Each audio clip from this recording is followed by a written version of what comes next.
Finally, the Global Current talks to Catherine Tinker about public international law and founding her own NGO. Good morning, Global Current listeners. This is Bill Golba, the associate producer on the Global Current. With me today on the line is Dr. Catherine Tinker. Dr. Tinker is the founder and president of the Tinker Institute on International Law and Organizations. She's also the adjunct professor of international law and environmental policy at Seton Hall University. Dr. Tinker, welcome. Thank you.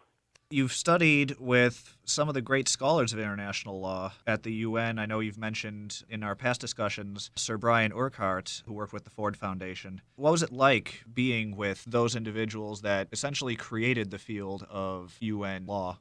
Absolutely. Well, I did practice law for about 10 years in New York, and then I went back to NYU Law School, where I studied for a master's degree and a doctoral degree in international law. And my professor there was Professor Thomas Frank, who had been at the UN in UNITAR for many years. And it was really through Professor Frank's course on UN law that my love just blossomed into this expertise on the United Nations. I understand that you also have brought those experiences not just to law schools in the U.S., but also to Brazil. Well, yes. I had a grant a long time ago from the Rockefeller Foundation in the humanities, and I went to South America under this project, where I ended up in Brazil, actually, and created really the beginnings of a lifelong interest in that culture and country and people as it emerged from dictatorship and into democracy. So it's really been a rich history there, and I'm very happy that they keep inviting me back to the Universidade Federal do Rio Grande do Sul, Porto Alegre, and to UFSC, which is the Federal University of Santa Catarina in Florianopolis. And I have been going back fairly regularly then and teaching. Now, you mentioned a rich history with your Brazilian connections, but you also have a very rich history with your Seton Hall School of Diplomacy and International Relations connections. You were with the school in its very early days, and you took part in a very valuable project to the international community that was commissioned by Kofi Annan, who was then the UN Secretary General. Could you tell us a little bit about that? Oh, yes. This was a wonderful initiative to create a response to Samuel Huntington's Clash of Civilizations. We felt the need to create an alternative process, a dialogue, an understanding, using people who were expert in the field, who had been in and around the United Nations. And so Kofi Annan, as Secretary General, appointed his personal representative, Gian Domenico Pico, as the head of this project, and a group of eminent persons who included such luminaries as Amartya Sen from India, Hans Kung from Switzerland, Nadine Gordimer from South Africa, Grasa Machel, Tommy Koh, Javad Zarif. The list goes on. We represented all areas of the globe and different cultures, different legal traditions, different religions. It was a truly representative group of eminent persons. And then the project became hosted by the new School of Diplomacy and International Relations at Seton Hall University at the time in the late 90s, when the school was very new. And faculty advisors from Seton Hall University contributed to the process, and I was the director of the secretariat. So the entire project took several years, resulting in a book that we published through Seton Hall University, actually. And the point of this project, I think, was a little bit lost in the events of history at that moment, because as we were ready to go to press in 2001, it was just before September 11th. And so the timing led to, shall we say, a lack of will for direct follow-up of this project at that moment. But I do think that we've come full circle. And you mentioned a little bit about your organization, TILO. What led you to found your own institute, and what are some of the things that the institute does on a regular basis? Well, thank you for asking. First, I can mention that we have a website at www.TILO.org.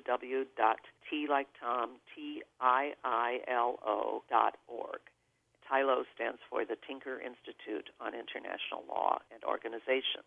And the story may be interesting to students especially because I was working for several other organizations, the New York City Bar Association, where I served on a committee on international environmental law, and I was also working with Bella Abzug when she created an organization that's become very important at the UN, an NGO called We Do, Women's Environment and Development Organization.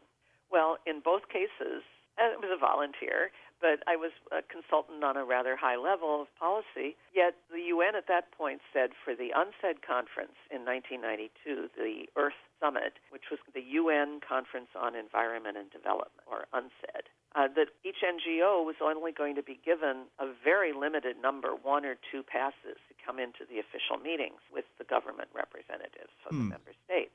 Well, I wanted to be there. I thought I'd been working on this already for a couple of years in the preparatory committee meetings as an NGO representative, and I wanted to go. Well, the realities of working in the nonprofit sector and NGOs, of course, they have staff directors, executive directors, and that's the person who's going to go to a high-level UN meeting. And perhaps they have a president or a funder or some other important contributor that needs to be recognized and be invited to go as well. So the staff and volunteer level people may not be able to participate fully. And at that stage, I'd already been doing work in international law and organizations, and I wanted to be in Rio at the official meetings. So I created a nonprofit organization. I was a lawyer, so I incorporated the organization here in New York and sought for the tax-exempt status from the IRS, set everything up and registered with the UN, and went to the Rio conference, the Earth Summit in 1992, as president of TILO.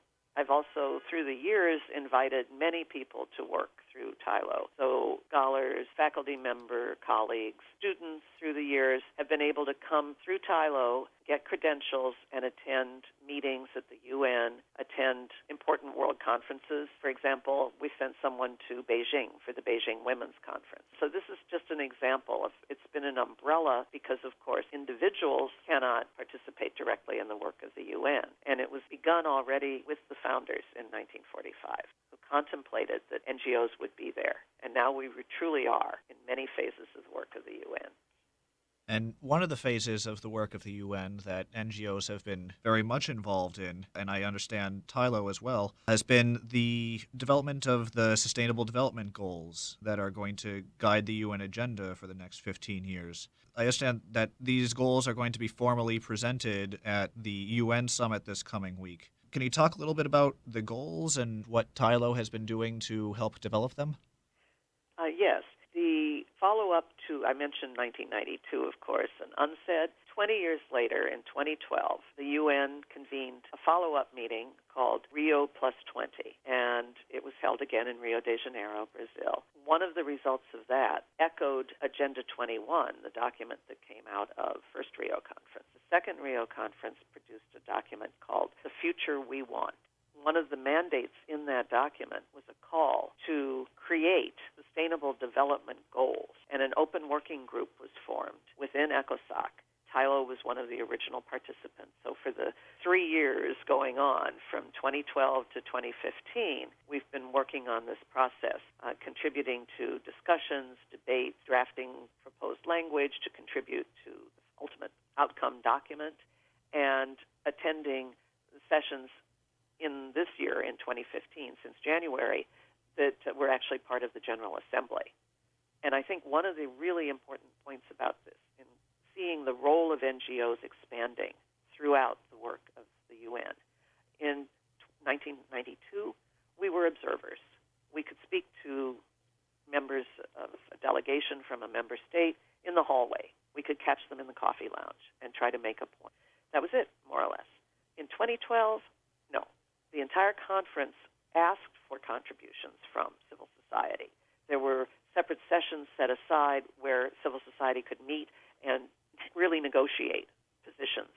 And then in the official meetings with the member states, spokespeople for civil society had the mic, had an official spot at the table, were asked to speak to the member states and discuss what civil society proposals had come out.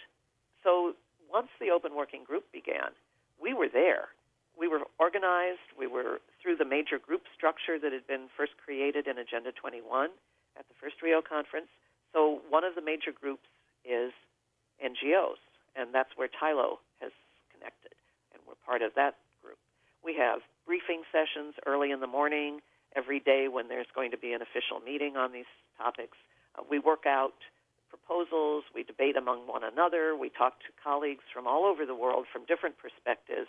We work with other major groups like women and indigenous peoples and labor unions with the Sustainable Development Goals.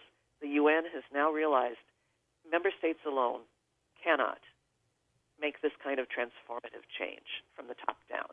It didn't work with the MDGs, the Millennium Development Goals. That was a weakness.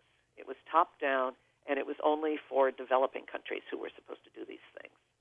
Well, the MDGs have expired now in 2015, and the next stage is the Sustainable Development Goals.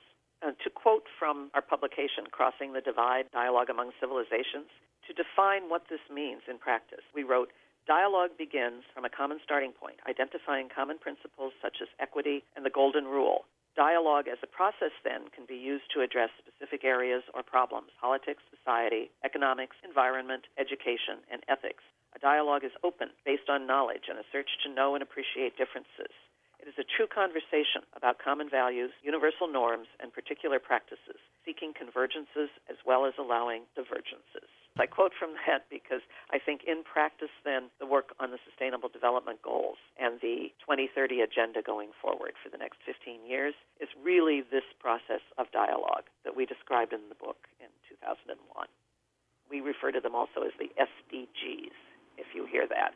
And there's a website for any listener who would like to go to see what these 17 Sustainable Development Goals really look like, and that can be found at www.un.org/sustainable development /sustainable-development-goals /.